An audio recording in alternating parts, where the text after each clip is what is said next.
standing by. I would like to advise you that today's call is being recorded. If you have any objections, you may disconnect at this time. All participants will be in listen-only mode until the question and answer session of today's call. I would now like to turn the conference over to Chinapa Tantibanchacha. Thank you. You may begin. Good morning, and welcome to this U.S. Food and Drug Administration media briefing on the FDA's authorization of 2 new oral antiviral medications for treatment of mild to moderate COVID-19 in certain populations. The press releases on these announcements have been posted on the FDA's website. I'm Chinapa Tantibanchacha with the FDA's Office of Media Affairs. In a moment, I will turn it over to Dr. Patrizia Calzoni, Director of the FDA's Center for Drug Evaluation and Research, for opening remarks. Following Dr. Calzoni, Dr. John Farley, Director of the Office of Infectious Diseases and the FDA's Center for Drug Evaluation and Research, will also provide brief remarks. After remarks, we will then move to the question and answer portion of the call. Reporters on the phone will be in a listen-only mode until we open the call up for questions. As a reminder, this audio call is being recorded and live streamed on the FDA's YouTube channel. When asking a question, please state your name and affiliation. Also, please ensure questions pertain to this week's announcements and limit yourself to one question and one follow-up so we can get to as many questions as possible. And with that, I will now turn the call over to Dr. Calzoni. Thank you all for joining us. This week, the FDA issued emergency use authorization for 2 new oral antivirals for the treatment of mild to moderate COVID-19 in certain populations, Paxlovid and molnupiravir. This week's actions are important steps in the fight against COVID-19 and demonstrate the agency's commitment to expanding the arsenal of treatment options available to the public. We recognize that many have been waiting for at-home treatment options that might help to alleviate the burden on our national nation's healthcare system. Currently available FDA-authorized therapeutics require IV infusions and are limited to use in hospitals and infusion clinics. The oral medications authorized this week are designed to stop the virus from replicating and can be prescribed for at-home use by the patient populations and under the conditions for which they're authorized. It is important to note that these antivirals are not authorized for the pre-exposure and post-exposure prevention of COVID-19 or to treat patients who are already hospitalized with severe or critical COVID-19. In addition to today's discussion on Paxlovid and molnupiravir, we want to remind people that these drugs are not substitutions for getting vaccinated. The FDA has approved one vaccine and authorized others to prevent COVID-19 and other serious clinical outcomes associated with COVID-19 infection, including hospitalization and death. The FDA strongly urges the public to get vaccinated and receive a booster if eligible. In remaining true to our commitment to transparency, in addition to the press releases and the other materials posted this week, more information about the data that the FDA evaluated to come to these decisions will be posted on our website as soon as possible.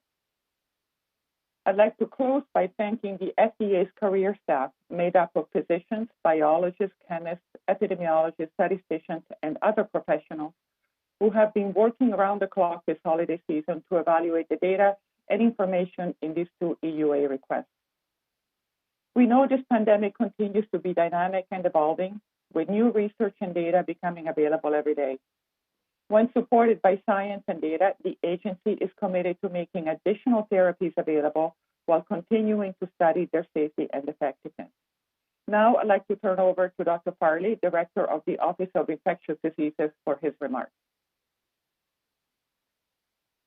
Thank you, Dr. Cavazzoni. It's a pleasure to be with everyone today. As Dr. Cavazzoni noted, we're keenly aware of the public's interest in oral COVID-19 treatment options, and I'd like to share more information about the actions the FDA has taken over the last 24 hours. Yesterday, we issued an emergency use authorization for the first oral antiviral to treat mild to moderate COVID-19, Paxlovid.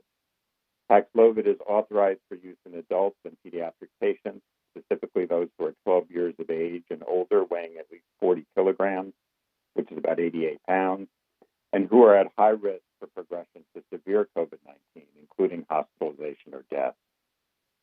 And today, after taking into account the informative discussion with our advisory committee of external experts in November, we issued an emergency use authorization for another oral antiviral to treat mild to moderate COVID-19, molnupiravir. Molnupiravir is authorized for use in adults with positive results of direct SARS-CoV-2 viral testing who are at high risk for progression to severe COVID-19, including hospitalization or death, and for whom alternative COVID-19 treatment options authorized by the FDA are not accessible or clinically appropriate. Both of these drugs are only available by prescription, and treatment should be initiated as soon as possible after a COVID-19 diagnosis and within 5 days of symptom onset. Both of these drugs have potential side effects and unique safety considerations for certain populations. Patients should consult with their healthcare provider to carefully consider the known and potential risks and benefits and to determine if either treatment is right for them. For both of these authorizations, the FDA thoroughly examined data submitted by the sponsors on the safety and effectiveness of each treatment to ensure that they each met the agency's rigorous standards for emergency use authorization.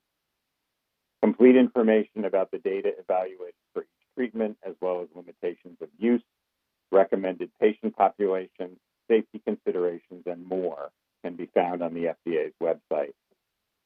Under the EUAs, fact sheets that provide important information about using these antivirals in the treatment of COVID-19 as authorized must be made available to healthcare providers and to patients and caregivers.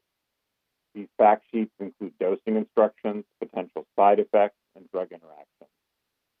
At the FDA, we're committed to making important regulatory decisions based on the most up-to-date science and data available to us, and this week's authorizations are no exception. With science guiding our decision-making, the available safety and effectiveness data that support the authorization of these antivirals supports the authorization of these antivirals because their known and potential benefits outweigh their known and potential risks when the medications are each used consistent with the terms and conditions of their respective authorizations.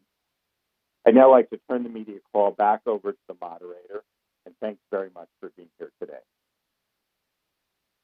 Thank you, Dr. Cavazzoni and Dr. Farley. At this time, we'll begin the question and answer portion of the call. As a reminder, this call is being recorded. When asking a question, please state your name and affiliation. Also, please ensure questions pertain to this week's announcements and limit yourself to one question and one follow-up so we can get to as many questions as possible. Operator, we'll take the first question. Thank you. And just a reminder, if you would like to ask a question, please press *1 at this time. Again, that's *1 to ask a question. Our first question comes from Carl O'Donnell with Reuters. Go ahead, please. Your line is open. Great. Hi, this is Carl from Reuters. So really two questions. And the first is I just wanted to hear your guys' thoughts on how useful these two newly authorized pills are going to be for combating Omicron, given that it is moving very quickly through the U.S. now. And then I'm also just curious if you can clarify what percentage of people do you think will not be able to take either of the pills given the terms of the authorization? Thank you. Yeah, Carl, I'm happy to start with Patricia Cavazzoni. So the available data that we have indicate that both Paxlovid and molnupiravir are effective against Omicron. Both drugs interfere with aspects of the virus's replication apparatus, and those that apparatus is preserved across variants. When it comes to your second question, I'm going to ask Dr. Farley to chime in. Sure. So in terms of patients and both of these treatments, for Paxlovid and molnupiravir, healthcare providers need to evaluate a number of factors as they seek to determine which treatment is the most appropriate for an individual patient. And we note that molnupiravir is only authorized in patients for whom alternative COVID-19 treatment options authorized by the agency are not accessible or clinically appropriate. But prior to initiating treatment, healthcare providers and patients need to carefully consider known and potential benefits and risks. And I would note in terms of the oral options that there are some patient populations for whom Paxlovid would be inappropriate. So Paxlovid interacts with other medicines. That can lead to serious or life-threatening adverse reactions. So some of these medicines, which are listed as contraindications in the healthcare provider fact sheet, are fairly commonly used. Paxlovid also is not recommended for patients with severe kidney problems or for patients with severe cirrhosis of the liver. I'll stop there. Thanks. Operator, we'll take the next question, please. Yes, our next question comes from Alexander Tin with CBS. Go ahead, please. Your line is open. Hi, it's Alexander Tin from CBS. Thanks for taking my question. First, just a follow-up. Can you tell us, some of the AMDEC had voiced concerns that molnupiravir had kind of a theoretical but non-zero risk of creating an escape mutant of the virus. Do you see that as a real potential risk? How did you weigh that risk in this authorization? And then separately, can you talk to us a little bit about how the timing of these decisions came to be? Why was Paxlovid before molnupiravir, and why wasn't the AMDEC consulted? Thanks so much. Right. So, Alexander, there's a lot to unpack in there, and I'm going to get us started. This is Patrizia Cavazzoni. So let's talk about the concern about variants. So in clinical trials for molnupiravir, we observed some emergent variations or variants of the virus on both the active treatment, the molnupiravir, and the placebo arm. We observed more variations on the molnupiravir arm, but they occurred on both on placebo as well. Now, the numbers are very small, and we really don't know the significance of these changes right now. This is an area that we're going to be monitoring very closely. We have asked the sponsor, Merck, to monitor very closely, and we'll be receiving more data from Merck, the sponsor, is in the months to come. So, based that we really listened to what we heard from our advisor on the advisory committee, who debated this point, and taking all of the information available, we concluded that the known and potential benefits of molnupiravir, including this hypothetical increase in the emerging variants, outweigh the known and potential benefits of molnupiravir outweigh the potential the known and potential risks, including this hypothetical risk of increases in virus variants that may or may not be associated with the drug. I lost track of your other questions, so would you mind sort of repeating them? Dr. Cavazzoni, maybe I could add a little bit to that question, and then I did remember the second question, so I could start that one. Would that be okay? Excellent. Wonderful. Yeah, so this was a challenging benefit-risk consideration, and many of you heard the discussion at the advisory committee. There's a couple of things to consider. First of all, that infection with the virus itself does lead to changes in the virus. And you saw changes in the spike protein of the virus in the placebo arm of the molnupiravir study. They were a bit more frequent in the treated arm, but one of our other considerations was that molnupiravir drops the patient's viral load extremely quickly, and that these patients on molnupiravir should be isolating while they're being treated and until they recover from their illness. So those were some of our other considerations. I think the second question was why we did not take Paxlovid to advisory committee. So generally, at the agency's discretion, we can convene an advisory committee to solicit advice from independent outside experts on complex scientific, technical, and policy issues. And I think you would agree that that was certainly the case for molnupiravir. It was a very rich and extremely helpful discussion for us.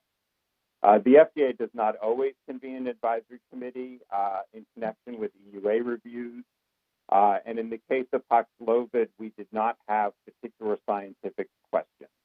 The FDA received the final data on Paxlovid last week at the time Pfizer issued their press release, and we felt that we needed to proceed expeditiously with the authorization, and we did not have pressing scientific questions that would benefit from advisory committee discussion. Thanks. Operators, we'll take the next question, please. Our next question comes from Issam Ahmed with AFP. Go ahead, please. Your line is open. Yeah, thanks for doing this and thanks for taking my question. Would you say that, I mean, more explicitly, that the Pfizer treatment is preferred for most people unless they meet one of those contraindications such as liver disease or being on, HIV exposure or so on? And second part was, what's the delivery timeline for molnupiravir? When do we expect to get first shipments and how much? Thank you.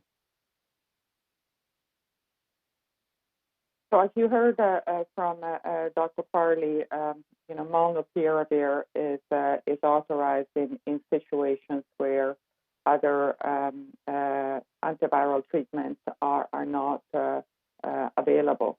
So availability of other treatments is the first consideration for prescribers when they are sort of making decisions. And then, as you heard from Dr. Farley earlier, there are some situations in which Paxlovid would not be a preferred choice, including situations where there are interactions with potential interactions or real interactions with other drugs that the patients are taking, and in situations where the patient suffers from severe liver or kidney impairment, for instance. And the delivery timeline? So the delivery timelines is something that FDA is really not driving. So there are other parts of the government who are working with the companies to distribute the drug. And so there will be, I'm sure that we will be hearing soon about that. But obviously everybody's working very actively to get these drugs to patients as quickly as possible. Thank you. Yeah, Dr. Cavazzoni, just to make an additional comment on the first question. Yeah, I think keep in mind that the authorized monoclonal antibodies have a very similar authorization to Paxlovid and will remain an important treatment option. They have very solid effectiveness data. But two of these, bamlanivimab and etesevimab, administered together in REGEN-COV, are unlikely to be effective to treat COVID-19 caused by the Omicron variant. We and the Assistant Secretary for Preparedness and Response just issued a statement reminding providers of that this morning.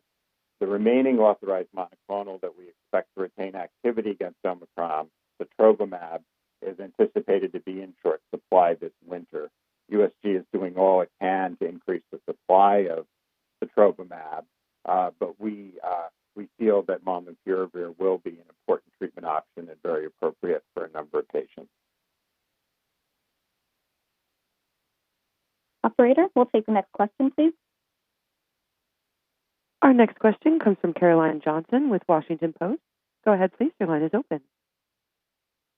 Thanks so much. Given the need to give this drug as soon as possible after diagnosis, and then with some of the supply constraints you just mentioned of the other treatments, and then with the recommendation this be given kind of as a second-line treatment, can you just walk through how physicians are going to be thinking about how to prioritize patients? And also, like, will they know when they see a high-risk patient? Like, what's the flow for, for them to prioritize people given the limited array of options here and the fact that this one's definitely supposed to be a second-line treatment, molnupiravir, I mean. Right. So this is Patricia Cavazzoni. So Dr. Farley has already touched on this as he was addressing earlier questions. So I'm going to turn over to him to see if he has sort of anything to add. I think there will be some unique populations where molnupiravir will be particularly challenging for people, particularly in the reproductive age group.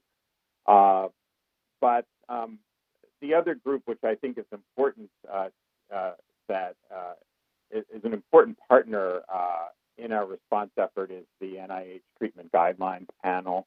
That's a panel of national experts, and we'll be looking to them to opine, particularly on more specific clinical considerations and to provide some clinical recommendations to healthcare providers in the field around some of the issues that you've raised. Thanks. Operator, we'll take the next question, please. Our next question comes from Tom Murphy with the Associated Press. Go ahead, please. Your line is open. Thanks for taking the question. I just wanted to clarify something you said to an earlier question. So it sounds like you're saying that if the patient could take either drug and both are available, you would recommend that they choose Paxlovid. Is that correct? We have not said that. There are a host of considerations that a prescriber would need to keep in mind or go through. And the first one is, as you mentioned, is availability. And as you heard from Dr. Farley, there are also situations in which the Paxlovid may not be the first option. And you've heard Dr. Farley talk about drug-to-drug interactions, which in some instances can be serious due to the fact that one of the components of Paxlovid, ritonavir, can interfere with the clearance of other drugs that the patient may be taking. You have also heard that when it comes to Paxlovid, the patients who have severe liver problems or severe kidney problems would not be good candidates for the drug. So as with all clinical decisions and prescribing decisions, physicians will have to really take a number of things into consideration, which is why obviously we strive to provide as much information as possible for prescribers through very exhaustive fact sheets. Okay, what I had asked though was, we have time for one more question. And our last question comes from Cheyenne Haslett with ABC News. Go ahead, please. Your line is open. Thank you. To follow up on that earlier question, it doesn't seem like the same language was used in the Pfizer pills FDA released yesterday, and that pill obviously shouldn't be used with certain people like those with liver disease. So why that specific language, and do you think that is going to confuse doctors around the country? Because it does seem like it's saying that the preferred treatment is not the Merck pill. And my second question is about vaccinated people and both of these pills. If they are, since they weren't in studies, what the regulations will be like for this applying to vaccinated people. Yeah, I'm not sure I understand your first question. So I will. Could you clarify it? What exactly the language. Right. I'm asking about the language for the Merck pill and whether or not that will confuse doctors around the country, because it does come across as the patient could take if either drug are available, the patient should take the other drugs before the Merck pill. Well, what we are saying is that it is a question of availability, but it's also a question of appropriateness of the patient for the specific drug. And so I think that physicians will have to, as we say in the condition of authorizations, physicians will have to, or in the fact sheet, where physicians will have to take all of these issues into consideration.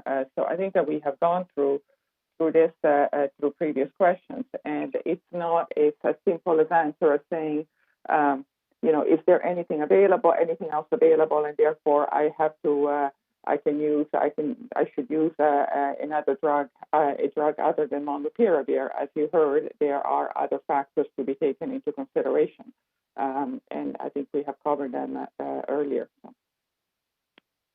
And Dr. Cavazzoni, I think it's important we talk a little about vaccinations. So maybe I could. Yes, where I was going to that. Yeah. Okay, you want to take that? So, sure.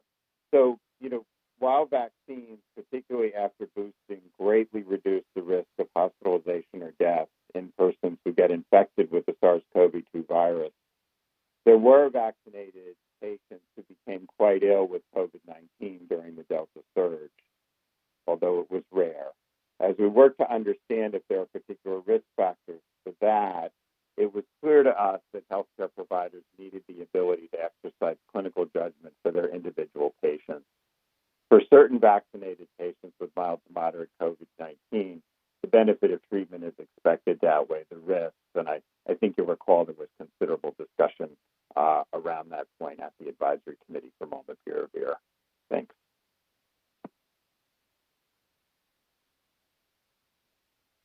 This concludes today's media briefing. A replay will be available on the FDA's YouTube page. If you have follow-up questions, please don't hesitate to contact the FDA press office at fdaoma@fda.hhs.gov. Thank you for joining us, and happy holidays. Goodbye.